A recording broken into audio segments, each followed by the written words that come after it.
La isla de Chichijima, a primera vista, puede parecer un lugar poco destacado en el vasto Océano Pacífico. Parte del archipiélago de Ogasawara, Chichijima se encuentra a unas 150 kilómetros al norte de Iwo Jima y a 805 kilómetros al sur de las islas principales de Japón, y ni siquiera tiene el tamaño del Central Park de la ciudad de Nueva York.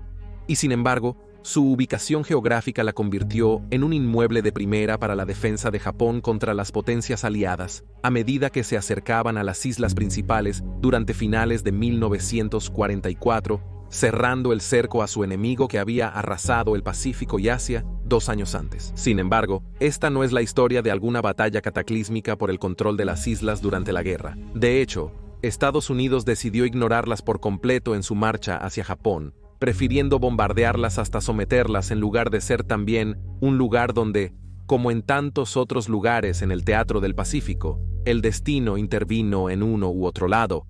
En cambio, la isla preparó el escenario para una de las historias más innecesariamente espantosas de todo el conflicto. Esta es la historia del incidente de Chichijima. Bienvenidos a las guerras del mundo.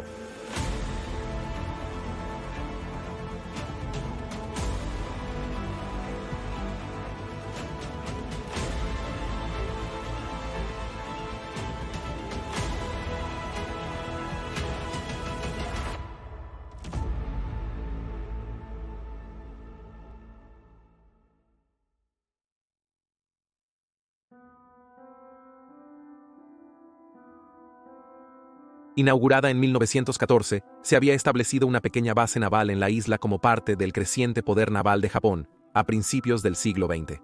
La base nominalmente tenía un complemento de 1.200 personal, cuyo papel principal era apoyar a embarcaciones navales más pequeñas como dragaminas, cazasubmarinos, barcos de cañones y torpedos, y también mantener una estación meteorológica allí. Pronto su papel se expandió para incluir la operación de hidroaviones en tareas de reconocimiento y la construcción de grandes antenas de radio. Chichijima se convirtió en una estación de relevo importante para la comunicación de largo alcance entre la almirantía japonesa en Tokio y la flota imperial japonesa. Tal era la importancia de la isla que se le otorgó una guarnición comparativamente sustancial para defenderla cuando estalló la guerra con los Estados Unidos después del ataque a Pearl Harbor. Con casi 4.000 tropas, la guarnición incluso estaba equipada con una unidad de artillería pesada. Pero los primeros meses de la guerra fueron bastante tranquilos, ya que los aliados estaban a la defensiva. Por supuesto, para 1944 la situación era muy diferente. Los submarinos estadounidenses acosaban las islas principales japonesas, lo que significaba que cualquier barco que saliera al mar estaba en riesgo, incluso cuando operaba cerca de la costa. Pero para la guarnición en Chichijima, la mayor amenaza provenía de las fuerzas de portaaviones estadounidenses que se acercaban. La isla fue objeto de numerosos ataques por parte de aviones estadounidenses, que solo se intensificaron a medida que la guerra parecía estar a punto de cerrarse en la cercana Iwo Jima. El peligro era tal que los japoneses tomaron la precaución de evacuar a más de 6.000 civiles locales, mientras comenzaba la construcción de un aeródromo en Susaki, justo lo suficientemente grande para cazas y bombarderos ligeros. Para la guarnición basada en Chichijima y el archipiélago circundante, 1944 fue un año duro, ya que enfrentaron repetidos ataques aéreos y escasez regular de alimentos y equipo. La moral se desplomó debido a la frustración de no poder contraatacar a un enemigo que solo aparecía en los cielos, lo que llevó al alcoholismo y a una ruptura de la disciplina, requiriendo que los oficiales japoneses se volvieran físicos con sus hombres para mantenerlos en línea. Para mejorar la moral entre sus hombres, cuando los aviadores estadounidenses fueron capturados después de que su avión fuera derribado, se dieron demostraciones de brutalidad, ya sea para demostrar que los estadounidenses no eran invulnerables, o simplemente para invocar algún placer perverso del sufrimiento de otro ser humano. Las historias de los tipos de crímenes de guerra cometidos por los japoneses han quedado grabadas en los anales de la historia, y la guarnición en Chichijima ciertamente jugó su papel con sus prisioneros. Los aviadores estadounidenses capturados fueron torturados de diversas formas crueles y sádicas. Y si lograban sobrevivir a tal trato, entonces el final probablemente llegaría con la caída de una espada samurái japonesa. La intensidad de las operaciones aéreas en la preparación para el eventual asalto a Iwo Jima vio a unos 100 equipos aéreos estadounidenses derribados durante un periodo de 9 meses en ataques a Chichijima. La mayoría fueron asesinados en sus aviones. y unos pocos afortunados lograron llegar al mar, donde fueron rescatados por hidroaviones o submarinos. Sin embargo, algunos tuvieron la mala suerte de convertirse en prisioneros en la isla del infierno. Al mando de una guarnición japonesa en el archipiélago de Ogasawara estaba el mayor general Yoshio Tachibana.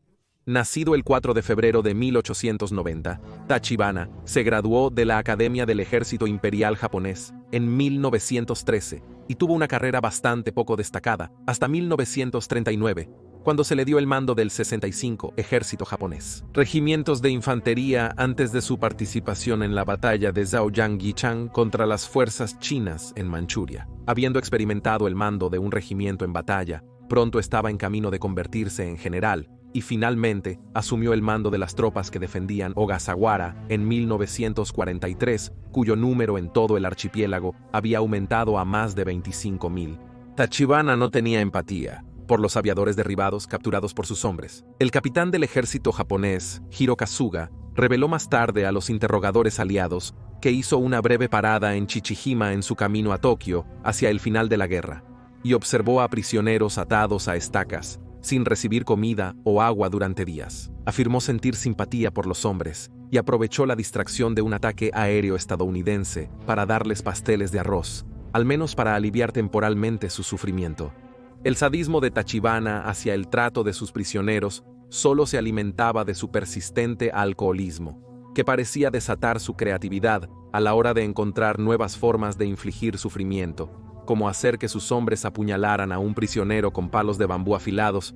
Pero lo peor estaba por venir. El 2 de septiembre de 1944, el portaaviones United States Ship San Jacinto se preparó para lanzar otro ataque aéreo en la isla. Sus bombarderos Avenger tenían la tarea de atacar la estación de radio 6 que ayudaba a los aviones japoneses con la navegación a largas distancias, un objetivo de alta prioridad en efecto. Cada Avenger estaba armado con 4 bombas de 227.5 kilogramos, sujetas dentro de la estrecha bodega de bombas del bombardero, y cada uno tenía una tripulación de 3, un piloto, un operador de radio y un artillero. Entre esos pilotos que despegaban del portaaviones estaba un teniente de 20 años de grado junior, George Herbert Walker Bush, quien en ese momento era el piloto más joven de la Marina y ya había participado en varias incursiones. Los Avengers comenzaron a despegar a las 7:15 horas y se dirigieron a sus objetivos, volando sobre la isla a más de 80 metros hasta que alcanzaron su objetivo, lo que les permitió volar por encima de la altitud que los artilleros antiaéreos japoneses podían alcanzar durante el mayor tiempo posible. Bush y sus camaradas llegaron sobre el área objetivo casi una hora después del despegue, y en la luz de la mañana temprano podía distinguir claramente su objetivo. La torre proyectaba una larga sombra sobre el terreno, como si un dedo negro estuviera señalándolo para que él lo viera. Los estadounidenses pronto comenzaron su picado hacia los objetivos.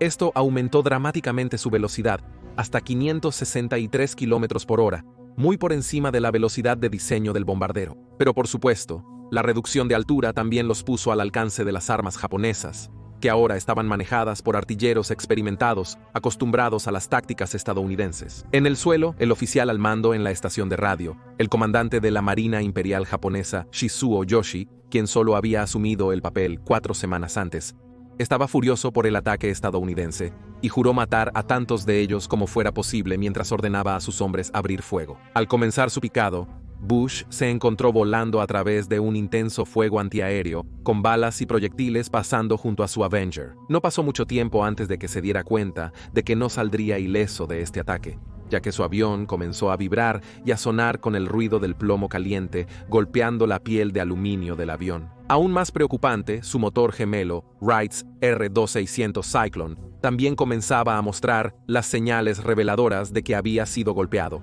Pero Bush se mantuvo comprometido con el picado y colocó sus bombas en el objetivo antes de salir y dirigirse de regreso al mar. Para entonces, su motor se había incendiado, con llamas y humo saliendo de la cubierta del motor. Sabía que su avión estaba mortalmente herido y por lo tanto tendrían que abandonarlo, pero también sabiendo lo que podría sucederle a él y a su tripulación si fueran capturados, intentó alejarse lo más posible de la isla. Bush llevó al Avenger al noreste de Chichijima antes de dar la orden para que su operador de radio y artillero saltaran, pero solo él lograría escapar. Uno de los otros hombres no pudo desplegar su paracaídas mientras que el otro no pudo saltar del avión a tiempo. Bush observó horrorizado cómo su avión y su tripulación se estrellaban en el océano mientras él descendía casi serenamente al agua. Desde la costa, algunos marineros japoneses habían presenciado cómo el Avenger se hundía e inmediatamente se lanzaron a sus botes con la esperanza de capturar a un estadounidense y obtener un poco de venganza. Sin embargo, no pasó mucho tiempo antes de que se encontraran bajo el ataque de dos de los Avengers del escuadrón de Bush,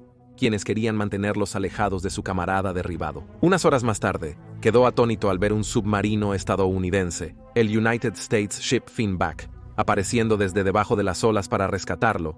Su tripulación había atravesado un campo de minas para llegar a su posición. Bush evitó ser capturado por los japoneses, pero otros 8 tripulantes no corrieron la misma suerte. Al saltar de sus aviones cerca de la costa, fueron recogidos por los japoneses, quienes empezaron a tratarlos como a sus habituales prisioneros estadounidenses. Agrupados, los aviadores capturados observaron horrorizados cómo uno de ellos, el operador de radio Marvel Merchant, que solo tenía 19 años, fue maltratado por un oficial japonés y luego atado a un árbol, después de lo cual se instruyó a las tropas japonesas a comenzar a golpear al hombre sin piedad a la vista de sus camaradas. Después de horas de esta paliza implacable, Merchant fue desatado y llevado al interior de la jungla. Sus camaradas nunca volverían a verlo. Merchant fue llevado a una tumba recién excavada, sobre la cual estaba de pie un soldado japonés con una espada, y el americano no debió haber tenido ninguna duda sobre lo que estaba a punto de suceder. Según el testimonio de los testigos después de la guerra, pusieron a Merchant de rodillas y le entregaron un cigarrillo que se le permitió fumar sin interrupción antes de que fuera vendado y se le instruyera para extender su cuello, después de lo cual fue decapitado con la espada y luego enterrado. Poco después de su ejecución, Tachibana participó en una de sus borracheras nocturnas y estaba muy intoxicado cuando declaró que sus oficiales y hombres tendrían que demostrar que tenían el espíritu de lucha correcto para ganar la guerra, y para hacerlo, ideó una prueba verdaderamente horrorosa para ellos. Deberían desenterrar el cuerpo de Merchant y festinar con su carne. Se envió a los soldados de vuelta al lugar de la tumba y comenzaron a exhumar el cuerpo del estadounidense muerto. Luego se le dijo a un cirujano del ejército que amputara el muslo de Merchant y se lo diera a los cocineros, quienes luego crearon una comida con él usando salsa de soya y verduras para darle sabor y un vaso de sake para bajarlo. Quizás ansiosos por demostrar que tenían lo que se necesitaba para Tachibana, muchos de los oficiales a quienes se les sirvieron pedazos del muslo de Merchant afirmaron que la comida era deliciosa, y así Tachibana ordenó que se cortaran y cocinaran más pedazos de inmersión. Casi un mes después, Tachibana comenzó a contemplar la posibilidad de probar a más de sus hombres con los prisioneros restantes. Los 7 hombres fueron llevados a un campo de tiro, donde Floyd Hall, de 25 años, fue separado del resto y atado a una estaca de madera. Aparentemente, este no era un deber agradable para algunos de los oficiales japoneses, ya que durante su tiempo en cautiverio, Hall había logrado hacerse amigo de algunos de ellos hasta cierto punto, aprendiendo palabras y costumbres japonesas, e incluso asistiendo a fiestas con ellos. Había sido un prisionero muy cuidadoso, quizás esperando que esto le ahorrara la hoja, pero no iba a ser así. Después de ser atado a la estaca, fue utilizado para prácticas de bayoneta, sufriendo una muerte exquisita, ya que fue apuñalado una y otra vez. Una vez muerto, Tachibana ordenó a sus cirujanos que comenzaran a cosechar su hígado y vesícula biliar para consumo, y todo esto sucediendo a la vista de los últimos 6 prisioneros. Luego los japoneses seleccionaron a Earl Morgan para ser su próxima víctima, pero el texano de 22 años decidió que no iba a ser asesinado como Hall y comenzó a luchar con sus captores, esperando que lo mataran rápidamente. Reportadamente, incluso extendió su cuello a los guardias esperando que uno de ellos lo decapitara. Finalmente, los japoneses se frustraron con el beligerante americano y fue decapitado, con los cirujanos apareciendo de nuevo y removiendo órganos para el consumo de Tachibana y sus hombres. Esa noche, oficiales del ejército y la marina de alto rango fueron invitados a festejar con los órganos de los hombres muertos. En los días siguientes, los hombres restantes fueron brutalmente asesinados y sus órganos cosechados para más pruebas de Tachibana. Al menos uno de los prisioneros no fue asesinado antes de que sus órganos fueran removidos por los cirujanos. Tachibana creía que esto mantendría la carne fresca por más tiempo. Para algunos de los invitados a probar carne humana, había un grado de orgullo involucrado en que habían pasado la prueba de Tachibana. Sin embargo, no todos parecían cumplir con sus criterios para tener el espíritu de lucha. Cuando a un grupo de oficiales navales se les dio una sopa que contenía órganos humanos, por ejemplo, supuestamente vomitaron, para gran diversión de los soldados.